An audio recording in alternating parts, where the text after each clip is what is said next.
सुना है ICSE board ने कृष्ण चंद्र जी की एक कहानी को सिलेबस से ही निकाल दिया, क्लास 10 के सिलेबस से निकाल दिया, ये कह के कि ये बच्चों के लायक नहीं है, बच्चे से समझ नहीं पाएंगे एंड ऑल दैट। और ये भी सुना है कि असली वजह है कि हमारे कुछ सियासतदान, हमारे कुछ पॉलिटिशियंस, नेता, उन्हें इस कहानी से थोड़ा डर लग रहा है। क्या है इस कहानी में जिससे उन्हें इतना डर लग रहा है? ये तो तब पता चलेगा जब कहानी पढ़ी जाएगी। सिलेबस से तो निकल गई है, अब पढ़ने में और भी ज़्यादा मज़ा आएगा। जामुन का पेड़, कृष्ण चंद्र जी, 1961 में उसे पद्म भूषण से नवाजा गया था। कहानी कुछ ऐसी है। रात को बड़ी जोर का अंधड़ चला। सेक्रेटेरिएट के लॉन में जामुन का एक पेड़ गिर पड़ा। सुबह जब माली ने देखा तो उसे मालूम हुआ कि पेड़ के नीचे एक आदमी दबा पड़ा है। माली दौड़ा दौड़ा चपरासी के पास गया, चपरासी दौड़ा दौड़ा क्लर्क के पास गया, क्लर्क दौड़ा दौड़ा सुपरिटेंडेंट के पास गया, सुपरिटेंडेंट दौड़ा दौड़ा बाहर लॉन में आया। मिनटों में ही गिरे हुए पेड़ के नीचे दबे आदमी के इर्द गिर्द मजमा इकट्ठा हो गया। बेचारा जामुन का पेड़ कितना फलदार था, एक क्लर्क बोला। इसकी जामुन कितनी रसीली होती थी, दूसरा क्लर्क बोला। मैं फलों के मौसम में झोली भर के ले जाता था, मेरे बच्चे इसकी जामुनें कितनी खुशी से खाते थे, तीसरे क्लर्क का ये कहते हुए गला भर गया। मगर ये आदमी, माली ने पेड़ के नीचे दबे आदमी की तरफ इशारा किया। हाँ, ये आदमी, सुपरिटेंडेंट सोच में पड़ गया। पता नहीं जिंदा है कि मर गया, एक चपरासी ने पूछा। मर गया होगा, इतना भारी तना जिसकी पीठ पर गिरे वो बच कैसे सकता है, दूसरा चपरासी बोला। नहीं, मैं जिंदा हूं, दबे हुए आदमी ने बमुश्किल कराते हुए कहा। जिंदा है, एक क्लर्क ने हैरत से कहा। पेड़ को हटाकर इसे निकाल लेना चाहिए, माली ने मशवरा दिया। मुश्किल मालूम होता है, एक काहिल और मोटा चपरासी बोला। पेड़ का तना बहुत भारी और वजनी है। क्या मुश्किल है, माली बोला। अगर सुपरिटेंडेंट साहब हुक्म दे तो अभी 15-20 माली, चपरासी और क्लर्क जोर लगा के पेड़ के नीचे दबे आदमी को निकाल सकते हैं। माली ठीक कहता है, बहुत से क्लर्क एक साथ बोले। लगाओ जोर, हम तैयार हैं।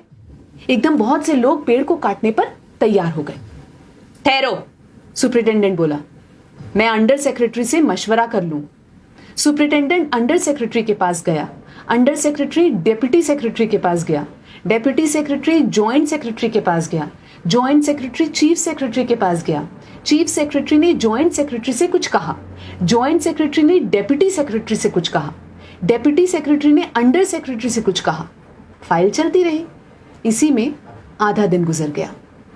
दोपहर को खाने पर दबे हुए आदमी के इर्द गिर्द बहुत भीड़ हो गई थी। लोग तरह तरह की बातें कर रहे थे। कुछ मनचले क्लर्कों ने मामले को अपने हाथ में लेना चाहा। वो हुकूमत के फैसले का इंतजार किए बगैर पेड़ को खुद से हटाने की तैयारी कर रहे थे कि इतने में सुपरिटेंडेंट फाइल लिए भागा भागा आया। बोला, हम लोग खुद से इस पेड़ को यहाँ से नहीं हटा सकते, हम लोग वाणिज्य विभाग के कर्मचारी हैं और ये पेड़ का मामला है, पेड़ कृषि विभाग के तहत आता है, इसलिए मैं इस फाइल को अर्जेंट मार्क करके कृषि विभाग को भेज रहा हूँ, वहां से जवाब आते ही इसको हटवा दिया जाएगा। दूसरे दिन कृषि विभाग से जवाब आया कि पेड़ हटाने की जिम्मेदारी तो वाणिज्य विभाग की ही बनती है। ये जवाब पढ़कर वाणिज्य विभाग को गुस्सा आ गया। उन्होंने फौरन लिखा कि पेड़ों को हटवाने या ना हटवाने की जिम्मेदारी कृषि विभाग की है, वाणिज्य विभाग का इस मामले से कोई ताल्लुक नहीं है। दूसरे दिन भी फाइल चलती रही। शाम को जवाब आ गया, हम इस मामले को हॉर्टिकल्चर विभाग के सुपुर्द कर रहे हैं क्योंकि ये एक फलदार पेड़ का मामला है और कृषि विभाग सिर्फ अनाज और खेतीबाड़ी के मामलों में फैसला करने का हक रखता है। जामुन का पेड़ एक फलदार पेड़ है, इसलिए पेड़ हॉर्टिकल्चर विभाग के अधिकार क्षेत्र में आता है। रात को माली ने दबे हुए आदमी को दाल भात खिलाया। हालांकि लॉन के चारों तरफ पुलिस का पहरा था कि कहीं लोग कानून को अपने हाथ में लेकर पेड़ को खुद से हटवाने की कोशिश ना करें। मगर एक पुलिस कांस्टेबल को रहम आ गया और उसने माली को दबे हुए आदमी को खाना खिलाने की इजाजत दे दी। माली ने दबे हुए आदमी से कहा, तुम्हारी फाइल चल रही है, उम्मीद है कि कल तक फैसला हो जाएगा। दबा हुआ आदमी कुछ न बोला। माली ने पेड़ के तने को गौर से देखकर कहा, अच्छा है तना तुम्हारे कूल्हे पर गिरा, अगर कमर पर गिरता तो रीढ़ की हड्डी टूट जाती। दबा हुआ आदमी फिर भी कुछ न बोला।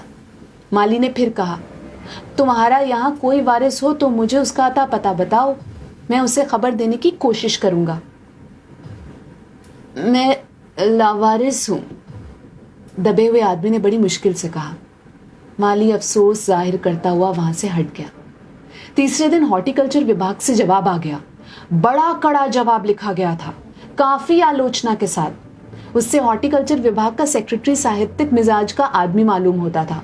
उसने लिखा था, हैरत है, इस समय जब पेड़ उगाओ स्कीम बड़े पैमाने पर चल रही है, हमारे मुल्क में ऐसे सरकारी अफसर मौजूद हैं जो पेड़ काटने की सलाह दे रहे हैं, वो भी एक फलदार पेड़ को, और वो भी जामुन के पेड़ को, जिसका फल जनता बड़े चाव से खाती है। हमारा विभाग किसी भी हालत में इस फलदार पेड़ को काटने की इजाजत नहीं दे सकता। अब क्या किया जाए? एक मंचले ने कहा, अगर पेड़ नहीं काटा जा सकता तो इस आदमी को काट कर निकाल लिया जाए। ये देखिए, उस आदमी ने इशारा से बताया। अगर इस आदमी को बीच में से यानी धड़ की जगह से काटा जाए तो आधा आदमी इधर से निकल आएगा और आधा आदमी उधर से बाहर आ जाएगा, और पेड़ भी वहीं का वहीं रहेगा। मगर इस तरह से तो मैं मर जाऊंगा, दबे हुए आदमी ने एतराज किया। ये भी ठीक कहता है, एक क्लर्क बोला। आदमी को काटने का नायाब तरीका पेश करने वालों ने एक पुख्ता दलील पेश की। आप जानते नहीं, आजकल प्लास्टिक सर्जरी के जरिए धड़ की जगह से इस आदमी को फिर से जोड़ा जा सकता है। अब फाइल को मेडिकल डिपार्टमेंट में भेज दिया गया। मेडिकल डिपार्टमेंट ने फौरन इस पर एक्शन लिया, और जिस दिन फाइल मिली उसने उसी दिन विभाग के उस सबसे काबिल प्लास्टिक सर्जन को जांच के लिए मौके पर भेज दिया। सर्जन ने दबे हुए आदमी को अच्छी तरह टटोलकर उसकी सेहत देखकर खून का दबाव, सांस की गति, दिल और फेफड़ों की जांच करके रिपोर्ट भेज दी कि इस आदमी का प्लास्टिक ऑपरेशन तो हो सकता है और ऑपरेशन कामयाब भी हो जाएगा, मगर आदमी मर जाएगा। लिहाजा ये सुझाव भी रद्द कर दिया गया। रात को माली ने दबे हुए आदमी के मुंह में खिचड़ी डालते हुए उससे बताया, अब मामला ऊपर चला गया है। सुना है कि सेक्रेटेरिएट के सारे सेक्रेटरियों की मीटिंग होगी, उसमें तुम्हारा केस रखा जाएगा।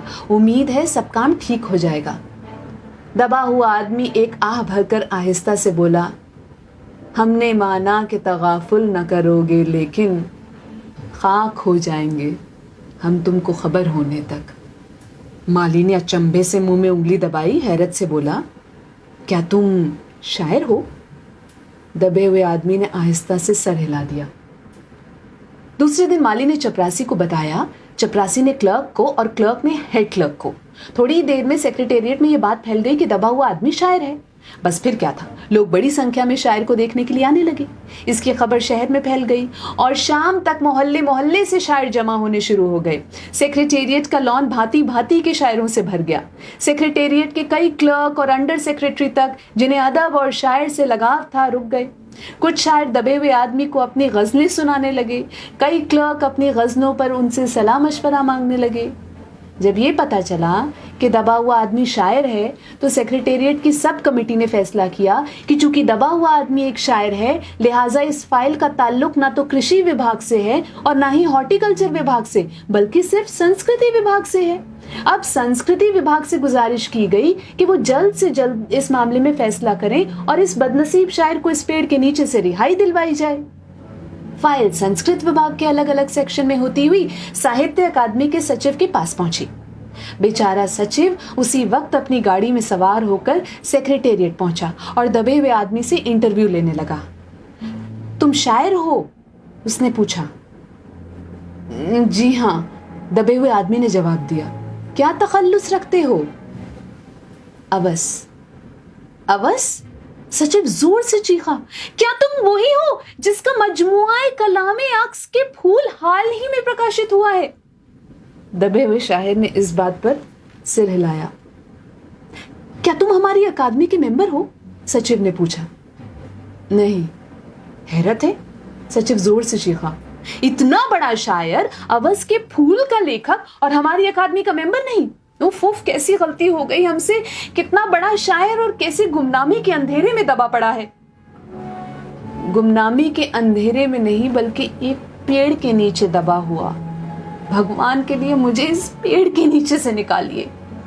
अभी बंदोबस्त करता हूं, सचिव फौरन बोला और फौरन जाकर उसने अपने विभाग से रिपोर्ट पेश की।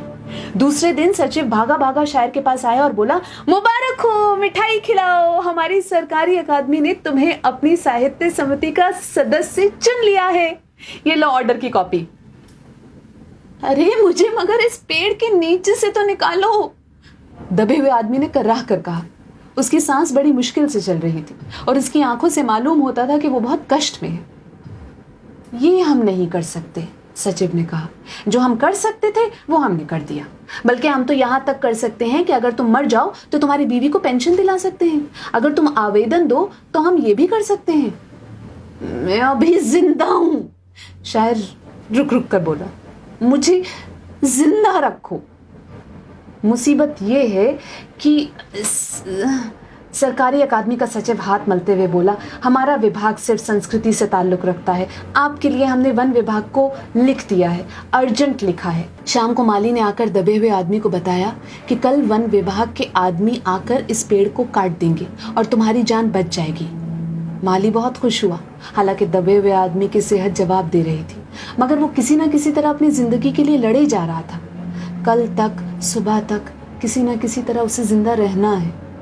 दूसरे दिन जब वन विभाग के आदमी आरा कुल्हाड़ी लेकर पहुंचे तो उन्हें पेड़ काटने से रोक दिया गया।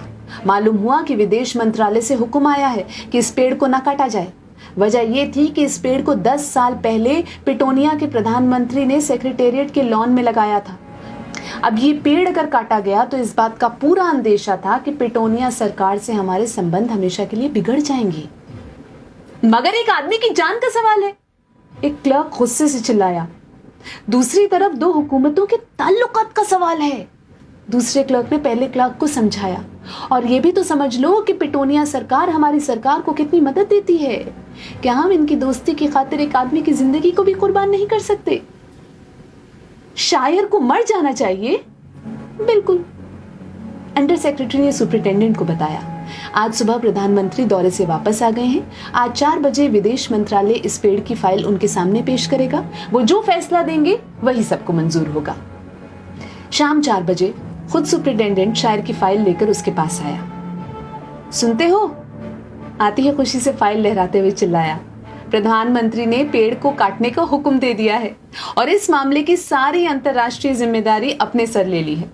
कल ये पेड़ काट दिया जाएगा और तुम इस मुसीबत से छुटकारा पालोगे। सुनते हो? आज तुम्हारी फाइल मुकम्मल हो गई। सुपरिटेंडेंट ने शायर के बाजू को हिलाकर कहा। मगर शायर का हाथ सर्द था, ठंडा पड़ चुका था। आंखों की पुतलियां बेजान थी और चींटियों की एक लंबी कतार उसके मुंह में जा रही थी। उसकी जिंदगी की फाइल मुकम्मल हो चुकी थी। अब इस कहानी से क्या एतराज है? आप खुद ही समझदार।